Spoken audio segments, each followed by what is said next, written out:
Assalamualaikum warahmatullahi wabarakatuh. Nama saya Bagas Danang Pratama. Saya ingin menjelaskan nih, gimana sih kerajaan-kerajaan Islam Indonesia. Tentunya bukan saya sendiri, saya membawa beberapa kawan saya untuk menjelaskan kepada kalian. Saya akan menjelaskan tentang pertama, yaitu Sultan Kerajaan Samudra Pasai. Kerajaan Samudra Pasai adalah kerajaan Islam pertama di Indonesia yang terletak di Parisdeh Timur Laut Aceh. Didirikan oleh Meurah Khoir pada abad ke-11 Masehi. Kerajaan ini terdiri atas das dinasti, yaitu Muairah Khoir dan Muairah Dilu. 1. Dinas Muairah Khoir. Dinas Muairah Khoir menjadi dinasti pertama di Kerajaan Samudra Pasai. Berikut ini beberapa raja yang pernah memimpin dinasti Muairah Khoir. 1. Meurah Khoir atau Maharaja Mahmud Syah. Ia memimpin dari 1042 Masehi sampai 1113 Masehi. Lalu ada Maharaja Mansur Syah dari 1078 Masehi sampai 1013 Masehi. Lalu ada Maharaja Ghiyasuddin Syah dari 1133 Masehi sampai 1155 Masehi. Lalu ada Meurah Noe atau Maharaja Naruddin dari 1155 Masehi sampai 1210 Masehi, yaitu dua dinasti Meurah Silu. Pada masa dinasti ini, Kerajaan Samudra Pasai dipimpin oleh 1. Sultan Malik As-Salj dari 1285 Masehi hingga 1297 Masehi. Kedua, Sultan Muhammad Malik Zahir dari 1297 Masehi hingga 1326 Masehi. Lalu Sultan Mansur Malik Zahir dari 1345 Masehi hingga 1346 Masehi. Lalu ada Sultan Ahmad Malik Zahir dari 1346 Masehi hingga 1383 Masehi. Lalu ada Sultan Zainal Abidin dari 1348 Masehi sampai 1406 Masehi. Perekonomian Kerajaan Samudra Pasai terbilang sangat baik. Hal tersebut disebabkan karena Kerajaan Samudra Pasai terletak di tempat strategis, yaitu Selat Malaka, yang menyebabkan pelabuhan Samudra Pasai ramai dikunjungi pedagang dan dari berbagai penjuru. Kedua, Kerajaan Malaka. Kerajaan Malaka adalah kerajaan Islam yang terletak di Semenanjung Malaka.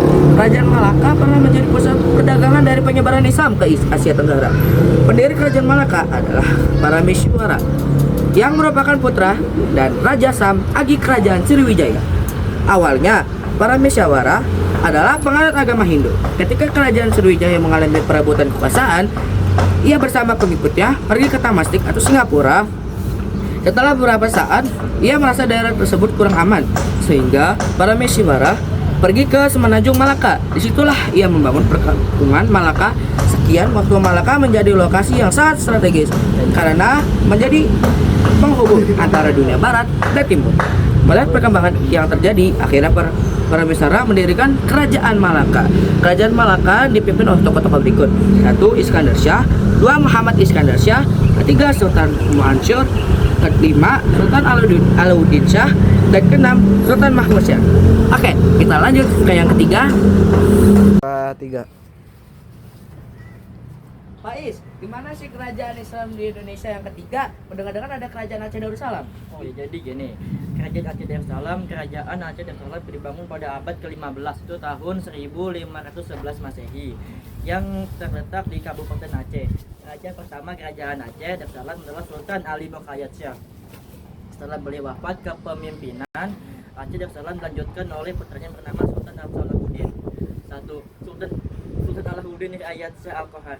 Sultan Alauddin Riayat Syah adalah saudara dari Sultan Salahuddin, pemimpin kerajaan Aceh Darussalam, setelah berhasil merebut kekuasaan dari Sultan Salahuddin. Alasannya tahta saudara sendiri tidak lain karena lemahnya kepemimpinan Sultan Salahuddin yang menyebabkan kemunduran kerajaan Aceh Darussalam. Sultan Alauddin Riayat Syah memimpin Aceh Darussalam pada tahun 1537 sampai 1568 Masehi. 2. Sultan Iskandar Muda atau Dharma Wangsa Kera Alam Syah. Sultan Iskandar Muda memimpin kerajaan Aceh Darussalam tahun 1607 Masehi sampai 1636 Masehi. Pada kepemimpinannya, Aceh Darussalam kembali berkembang hingga mampu mencapai keemasan. Yang kedua, Kerajaan Demak. Kerajaan Demak adalah kerajaan Islam pertama di Jawa. berdiri sekitar tahun abad ke-15 sekitar tahun 1475 sampai 1480 Masehi. Didirikan oleh Raden Patah sebagai keturunan Majapahit yang memeluk Islam. Letaknya di pesisir utara Jawa Tengah, sehingga Demak berkembang pesat sebagai pusat perdagangan dan penyebaran Islam.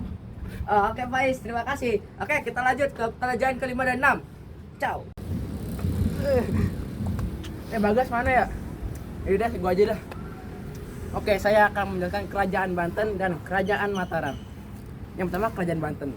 Kerajaan Banten adalah salah satu kerajaan Islam di pesisir barat Pulau Jawa. Berdiri sekitar abad ke-16 setelah runtuhnya Kerajaan Pajajaran. Pendiri utamanya adalah Sunan Gunung Jati, salah satu wali Songo yang kemudian menyerahkan kekuasaan kepada putranya Maulana Hasanuddin sebagai Sultan pertama. Sebagai kerajaan pesisir, Banten berkembang pesat karena letaknya strategis di jalur perdagangan internasional. Banten terkenal sebagai penghasil lada dan rempah-rempah, sehingga banyak pedagang dari Eropa, India, Cina, hingga Arab berdatangan. Puncak kejayaan Banten terjadi pada masa Sultan Ageng Tirtayasa pada tahun 1651 sampai 1682. Di masa ini, Banten menjadi salah satu pusat perdagangan terbesar di Asia Tenggara dan menjalin hubungan diplomatik dengan berbagai negara. Namun kejayaannya menurun akibat konflik internal antara Sultan Ageng Tirtayasa dengan putranya yang bersekutu dengan VOC Belanda. Sejak saat itu, pengaruh VOC semakin kuat dan perlahan melemahkan kekuasaan Banten hingga akhirnya ditaklukkan pada abad ke-19. Yang kedua, Kerajaan Mataram. Kerajaan Mataram Islam muncul pada akhir abad ke-16 dan awal abad ke-17 di pedalaman Jawa Tengah. Pendiri pertamanya adalah Sutawijaya, Panembahan Senopati, seorang bangsawan keturunan Ki Ageng Pemanahan yang berhasil memperluas wilayahnya dan mendirikan kerajaan di Kota Gede. Berbeda dengan Banten yang maritim, Mataram adalah kerajaan agraris. Basis kekuatannya terletak pada pertanian dan penguasaan wilayah pedalaman Jawa. Pada masa Sultan Agung dari tahun 1613 sampai 1645, Mataram mencapai kejayaan. Sultan Agung berhasil menyatukan hampir seluruh Jawa kecuali Banten dan Batavia yang dikuasai oleh VOC.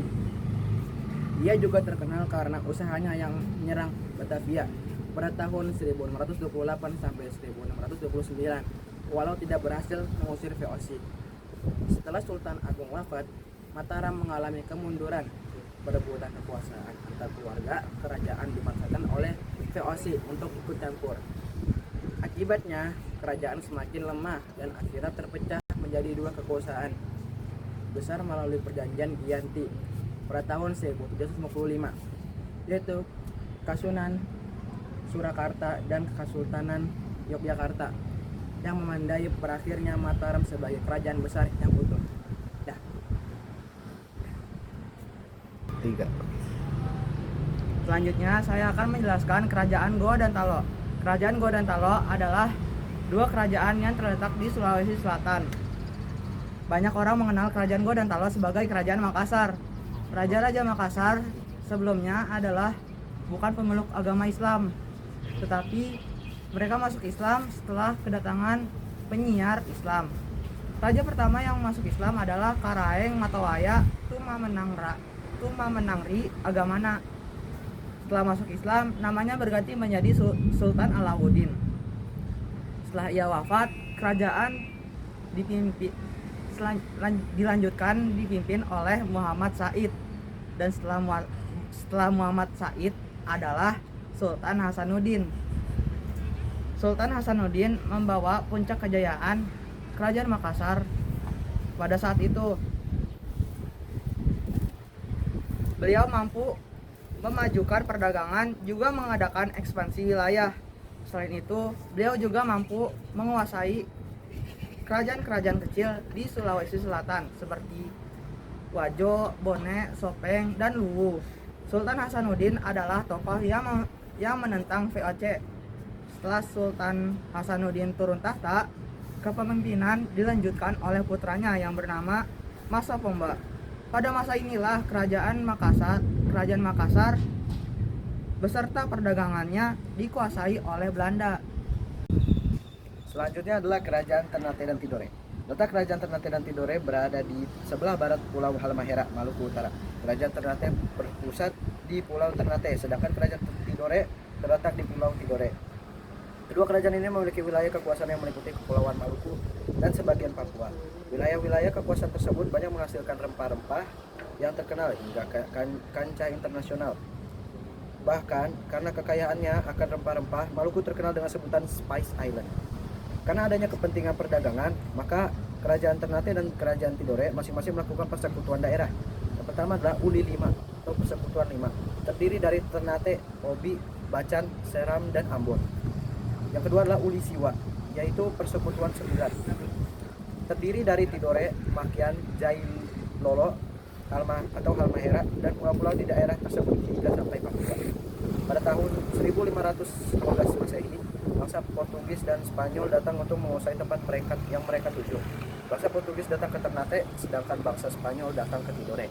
Bangsa Portugis berhasil mendirikan benteng Sao Paulo setelah 10 tahun lamanya berada di Kerajaan Ternate. Namun kemudian terjadi penolakan terhadap berdirinya benteng tersebut.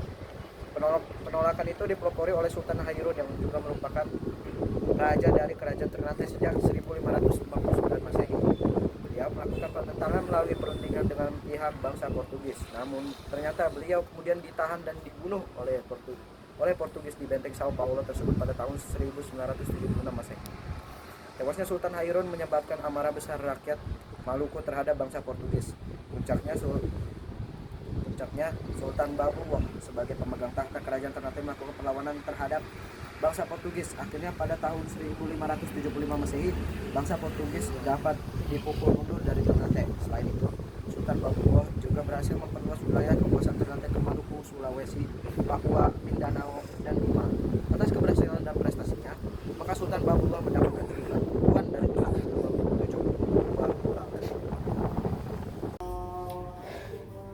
Sekian dari kami, saya Bagas Lanang Pratama. Saya bisa Kaca Bigantara. Saya Ikram Mirandani. Saya Isa Syafir Rahman. Saya Faisal Fisena. Kurang lebihnya mohon maaf. Wassalamualaikum warahmatullahi wabarakatuh. Dadah.